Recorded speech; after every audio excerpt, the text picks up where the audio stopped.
অবশেষে অপর্ণা রাজনন্দিনীকে কে খুন করেছে সে হত্যার আসল রহস্য খুঁজে পেল অপর্ণা। হ্যাপি এভার 70 দেখা যাবে আজকের পর্বে। বিস্তারিত জানতে ভিডিওতে একটি লাইক দিয়ে পুরো ভিডিওটি দেখতে থাকুন। গল্পের শুরুতেই আমরা দেখতে পাবো আর্য অপর্ণাকে বলছে, আচ্ছা অপর্ণা, তোমার কি মনে হচ্ছে বলো না, প্লিজ বলো না তুমি। তখন অপর্ণা বলে, মনে হয়নি স্যার, সে আমায় স্পষ্ট বলেছে যে আপনি তাকে খুন করেছেন। এটা শোনার সাথে সাথে আর্যর হাতের গ্লাসটা ভেঙে একদম টুকরো টুকরো হয়ে যায়। অবাক হয়ে যায় আর্য। হ্যাঁ স্যার, উনি বলেছে আপনি খুন করেছেন রাজনন্দিনীকে। কেন বলো, বলুন না স্যার, কেন বলো, উত্তর দিন, চুপ করে থাকবেন না। তখন আর্য বলে, আমি জানি না অপর্ণা। কিন্তু অপর্ণা বারবার বলতে থাকে উত্তর জানতে চাই কেন বললো। তখন অপর্ণা বলতে থাকে, এতকাল ধরে উনি আমার স্বপ্নে আসেন, কথা আমি আগেও শুনেছি। স্যার বলুন না, আমাকে উত্তর দিন, কেন চুপ করে রয়েছেন। তখন আর্য বলে, জানি না অপর্ণা, তুমি কি বলছো, আমি তো কিছুই বুঝতে পারছি না। অপর্ণা বলে, স্যার কেন বললো আমাকে এরকম কথা, আমি তো জানতেও চাইনি স্যার, আমাকে এই কথা কেন বললো। আর্য তখন বলতে থাকে, দেখো অপর্ণা, রাজনন্দিনীর পক্ষে কথা বলা সম্ভব নয়, ও আর আমাদের মধ্যে নেই, ওর পক্ষে এগুলো বলা কখনোই সম্ভব নয়। অপর্ণা বলেছেন স্যার, উনি আমাকে বলেছেন উনি আমার স্বপ্নে আসেন, এতকাল ধরেই উনি আমার স্বপ্নে আসেন, আমি তো ওনাকে চিনি না বলুন।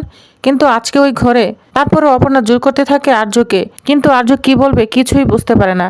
তখন বলে আর্য, শান্ত হও অপর্ণা, রাজনন্দিনী তোমার কাছে আসতে পারে না, যদি আসার হতো না তাহলে ও আমার কাছেই আসতো, আমাকে এসে জিজ্ঞাসা করতো, তোমার কাছে নয়, বুঝতে পেরেছ? রাজনন্দিনীর মৃত্যুর কারণ যদি আমি হতাম, ও আমার কাছে এসে জিজ্ঞাসা করতো, তোমার কাছে নয়। আমি রাজনন্দিনীকে খুন করিনি অপর্ণা, ও মানুষটাকে আমি ভালোবাসতাম, ওকে আমি মারতে পারি না, মারিনি আমি ওকে। এটা বলে কষ্ট পেয়ে আর্য এখান থেকে চলে যায়। এদিকে আর্য চলে যাওয়ার পর অপর্ণা আবারও অস্থির হতে থাকে, বলছে আমি কিভাবে বলবো ওনাকে, আমি কিভাবে আটকাবো, উনি তো চলে যাচ্ছেন, ওনাকে আমি কি বললাম, ওনাকে আমি কিভাবে আটকাবো, না না, ওনাকে আমাকে আটকাতেই হবে।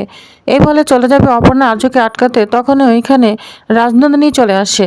রাজনন্দিনী অপর্ণাকে বলতে থাকে, অপর্ণা তুমি যেগুলো বললে সেগুলো কি সত্যি? রাজনন্দিনী তোমাকে বলেছে? অপর্ণা চুপ করে থেকো না, বলো এই কথাগুলো রাজনন্দিনী তোমাকে বলেছে? কেন চুপ করে আছো, আমার উত্তর দাও। কিন্তু অপর্ণা কিছুই বলছে না, শুধু চুপ করেই আছে। এদিকে বাইরে অপর্ণার বাবা মা দাঁড়িয়ে অপর্ণার জন্যই চিন্তা করছে। সতীনাথ বাবু সুমিকে বলছে, আচ্ছা আমি তো আর চুপ করে থাকতে পারছি না, আর কত চুপ করে থাকবো। তখন অপর্ণার মা বলে, একটু চুপ কর না, ওই তো আর্য স্যার আসছে। তখন অপর্ণার বাবা আর্যকে জিজ্ঞাসা করতে থাকে, স্যার আপনি কোথায় যাচ্ছেন? আপনি তো উপরেই ছিলেন, হঠাৎ আবার কি হলো? আপনি তো ওর সাথে কথা বলছিলেন, এখন কিছু না বলে আমাদের কোথায় যাচ্ছেন? তখন আর্য বলে, আমার না এখান থেকে চলে যাওয়াই ভালো, আমি বরং আসি। তখন সতীনাথ বাবু বলে, আমি ঠিক বুঝতে পারলাম না স্যার। আর্য তখন বলে, আপনার মেয়ে উপরে আছে, আপনারা বরং ওইখানে গিয়ে কথা বলুন, আর বাকি কথা আমি পরে বলবো। এটা বলে চলে যেতে চায় আর্য। তখন অপর্ণার মা বলে, শুনুন স্যার, আমি বুঝতে পারছি না, মেয়েটা তো কোনো দোষ করেনি, ও তো অজ্ঞান হয়ে পড়ে আছে, বলুন না। তখন আর্য বলে, শুনুন, আমি না এখান থেকে চলে গেলেই ভালো হবে। শুনুন, আমি এখন এইভাবে চলে গেলে ওর কি হবে? দেখুন, আমার আর কিচ্ছু বলার নেই, আমার আর অপর্ণার মাঝখানে যে বিশ্বাসটা ছিল না, ওটা পুরোই নড়ে গিয়েছে। যা শুনে অপর্ণার মা বাবা আর কিঙ্কর অবাক হয়ে যায়। তখন অপর্ণার মা বলে, আপনি তোর স্বামী, এই অবস্থায় আপনি ওকে ফেলে চলে যাবেন? তখন আর্য বলে, আমার ঠিক কি করণীয়, কি করা উচিত আমি বুঝতে পারছি না। তখন অপর্ণার বাবা বলে, কি বলছেন স্যার? তখন বলে, হ্যাঁ আমি ঠিক বলছি, এই জন্যই তো বলছি, আমার নতুন করে কিচ্ছু বলার নেই। আপনার মেয়ে যেটা ভাবছে, যেটা করতে চায় ওকে করতে দিন, আমি আর ওকে বাধা দিব না, কোনো কিছুতেই বাধা দিব না। তখন অপর্ণার মা বলে, আচ্ছা অপু তো আপনার স্ত্রী, আপনি ওকে বিয়ে করে বাড়িতে এনেছেন, অথচ এই বাড়ির সম্পর্কে ও কিছুই জানে না।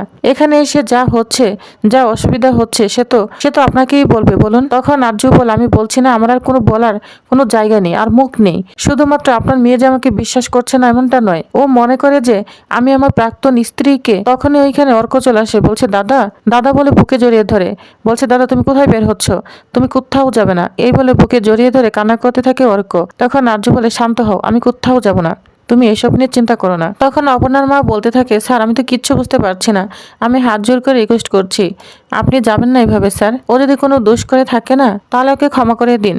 তখন আর্য বলে, আপনাদের মেয়ে কোনো দোষ করেনি, আমি হয়তো একটু। তখন অপর্ণার মা বলে, স্যার চলুন, আমি আপনার সাথে যাচ্ছি, দেখিব কি বলে।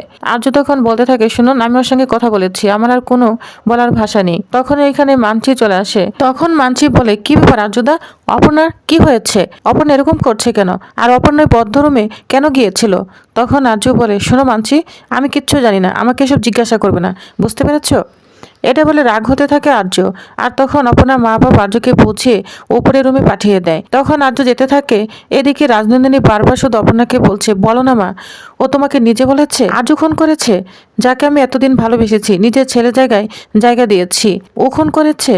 যদি সত্যিই খুন করে থাকে ওকে আমি নিজ হাতে শাস্তি দেব, তুমি সত্যি করে বলো। কিন্তু অপর্ণা কিছুই বলতে পারে না, শুধু কান্না করতে থাকে। এদিকে আর্য যা শুনে খুব কষ্ট পায়, বলছে মা আমাকে ভুল বুঝলো। তখনই আর্য রুমে চলে আসে, বলছে ঠিক আছে মা, আমি খুনি, তাহলে তো আমার শাস্তি হওয়া উচিত। রাজলক্ষ্মী তখন আর্যকে দেখে অনেক ভয় পেয়ে যায় এবং অপর্ণাকে আড়াল করে দাঁড়িয়ে থাকে, বলছে না না, ওর কোনো দোষ নেই, ওকে তুমি মারবে না, বুঝতে পেরেছ, ওর কোনো দোষ নেই। যা দেখে আর্য তো পুরোই অবাক হয়ে যায়, বলছে বাহ মা, এক ঝটকায় আমাকে খুনি বানিয়ে দিলে। তুমি ওকে সেভ করেছ, তার মানে কি ওকে আমি খুন করব? রাজনন্দিনীকে খুন করেছি, তোমাদের সবাইকে আমি খুন করব, তাহলে তো এই খুনির আর বেঁচে থাকার কোনো অধিকার নেই। এই বলে আলমারি থেকে আর্য পিস্তল আনতে যায়। পিস্তলটা এনে এবং নিজের মাথায় ঠেকিয়ে ধরে বলতে থাকে, আমি নিজেকেই শেষ করে দিব, আমি খুনি, তোমাদের চোখে আমি খুনি। এই বলে গুলি করতে যাবে নিজের মাথায়, তখনই ওইখানে অপর্ণা এসে দাঁড়ায় এবং অপর্ণা সাথে সাথে পিস্তলটা ধরে ফেলে। দুজনে মিলে জোরাজুরি করতে থাকে, বলছে ছেড়ে দাও অপর্ণা, আমি নিজেকে শেষ করে দেবো, কেন আটকাচ্ছ? আমি তো খুনি, তুমিই তো বললে না, রাজনন্দিনী তোমাকে বলেছে আমি খুনি, মা তোমাকে সেভ করছে, তাহলে আমাকে কেন আটকাচ্ছ? সরো তুমি। ঠিক আছে, আমি নিজেই শেষ করে ফেলবো। এই বলে আলমারি থেকে পিস্তল বের করে আর্য নিজের মাথায় পিস্তল ঠুকে আর বলে, হ্যাঁ আমি রাজনন্দিনীকে খুন করেছি, তাহলে তো আমার বাঁচার অধিকার নেই, তোমরা দুজনেই তো এটাই মানো, তাহলে আমি নিজেই খুন করে ফেলবো। এই বলে শুট করতে যাবে, তখন অপর্ণা হাতটা ধরে ফেলে। তো অনেক জোরাজুরি হতে থাকে, গুলিটা ফাঁকা জায়গায় বের হয়ে যায়। তো আওয়াজ শুনে এদিকে অপর্ণার মা বাবা মানছি সবাই তো অবাক হয়ে যায়, বলছে কি ব্যাপার, উপরে কি হলো? আওয়াজ মনে হচ্ছে না, বন্দুকের আওয়াজই তো মনে হচ্ছে। এই বলে সবাই উপরের দিকে চলে যায়। তখন অপর্ণার মা বাবা অপর্ণাকে ধরে বলছে, মা তোর কিছু হয়েছে? তখন বলে, না মা আমি ঠিক আছি। মানছি বলে, কি হয়েছে? এখানে তো গুলির আওয়াজ শুনতে পেয়েছি। তখনই সত্যনাথ বাবু আর্যর হাতে বন্দুক দেখতে পায়, বলছে হ্যাঁ এই ঘরে তো ওই যে স্যারের হাতে পিস্তল, স্যার আপনি কেন গুলি করেছেন তো জানতে চায়। এদিকে আর্য কিছুই বলে না। রাজলক্ষ্মী বলে, শুনুন সব ঠিক আছে, আপনারা শান্ত হন, কিচ্ছু হয়নি। কিন্তু অপর্ণার মা বাবা কিছুতেই শান্ত হতে চায় না, অপর্ণাকে নিয়ে যেতে চায়, বলছে আমি আমার মেয়েকে আর এখানে একদিনও রাখবো না। কি হচ্ছে এসব? অপর্ণা তুই চল, তোকে এখান থেকে নিয়ে যাব। তখন অপর্ণা বলে, না মা তোমরা ভুল করছো, কারণ এখানে আমার বিয়ে হয়েছে, এটা আমার নিজের ঘর, এখান থেকে আমি কোথাও যাব না। তখন মানসি বলে, এটা কি বলছো অপর্ণা, তারা তোমাকে এখানে রাখতে ভয় পাচ্ছে, তাহলে তুমি কেন যেতে চাচ্ছ না? তখন অপর্ণা বলে, আপনারা তো রয়েছেন, আপনারা তো আমার পরিবার, আমাকে দেখে রাখবেন তাই তো? তখন মানসি আর কোনো কথাই বলে না।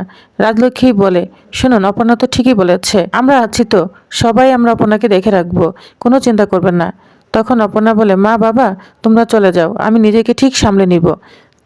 তখন অপর্ণার মা বাবা অবাক হয়ে যায়, তো তারা চলে যায়। এদিকে বাইরে এসে চিন্তা করতে থাকে, অপর্ণার মা কান্না করতে থাকে, বলছে মেয়েটাকে ভেবে ফেলে রেখে এসেছি, ভালো লাগছে না। তখন সতীনাথ বাবু বলে, ওকে তো আমরা নিয়ে যেতেই চাচ্ছিলাম, কিন্তু ও তো যেতে চাচ্ছে না।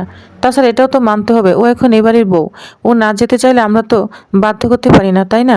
এদিকে মানছি বেশি প্রশ্ন করলে রাজলক্ষ্মী বলে, মানছি অর্ক তোমরা এখান থেকে চলে যাও। তখন মানছি এবং অর্ক ওইখান থেকে চলে যেতে বাধ্য হয়। তো চলে যাওয়ার পর আর্য অপর্ণাকে জিজ্ঞাসা করে, অপর্ণা তুমি আমাকে বাধা দিলে কেন? তোমরা দুজন তো এটাই বিশ্বাস করো যে আমি রাজনন্দিনীকে খুন করেছি। তখন অপর্ণা বলে, স্যার আপনি খুন করেননি। তখন যা শুনে রাজলক্ষ্মী অবাক হয়ে যায়, বলছে অপর্ণা এখন তুমি কি বলছো? এই তো বলেছিলে আজও খুন করেছে। তখন বলে, হ্যাঁ মা আমার ভুল মনে হয়েছিল, কারণ উনি আসেনি, অন্য কেউ এসেছে। আচ্ছা মা আপনি আমাকে ওই ঘরে নিয়ে যাবেন, চলুন না মা। তখন আর্যর মা অপর্ণাকে ওই ঘরের দিকে নিয়ে যায়। আর্য বলে, মা এটা কি করছো? এদিকে নিচে থেকে মানসি দেখে অবাক হয়ে যায়, বলছে অপর্ণা আবার ওই ঘরের দিকে যাচ্ছে, আমি কি যাব? তখন অপর্ণা ওই ঘরের সামনে গিয়ে রাজলক্ষ্মীকে বলে, মা দরজাটা খুলে দিবেন প্লিজ। তখন দরজাটা খুলে দেয় রাজলক্ষ্মী, যা দেখে আর্য অবাক হতে থাকে। এদিকে অপর্ণা রুমের ভিতরে গিয়ে তন্ন তন্ন করে কিছু খুঁজতে থাকে। আর্য বারবার জিজ্ঞাসা করতে থাকে, কি খুঁজছো অপর্ণা? তখন অপর্ণা বলে, না আমি এখনই কাউকে কিছু বলতে পারবো না, আগে জিনিসটা আমি খুঁজে পাই তারপরেই বলবো। এই বললে কিছু একটা নিচে পড়ে যায়, যা দেখে আর্য রাজলক্ষ্মী অপর্ণা সবাই তো অবাক হয়ে যায়। তো ভিউয়ার্স তাহলে কি প্রমাণ পেল অপর্ণা? তো নেক্সট আপডেটটি জানতে অবশ্যই আমার সাথেই থাকুন। ধন্যবাদ।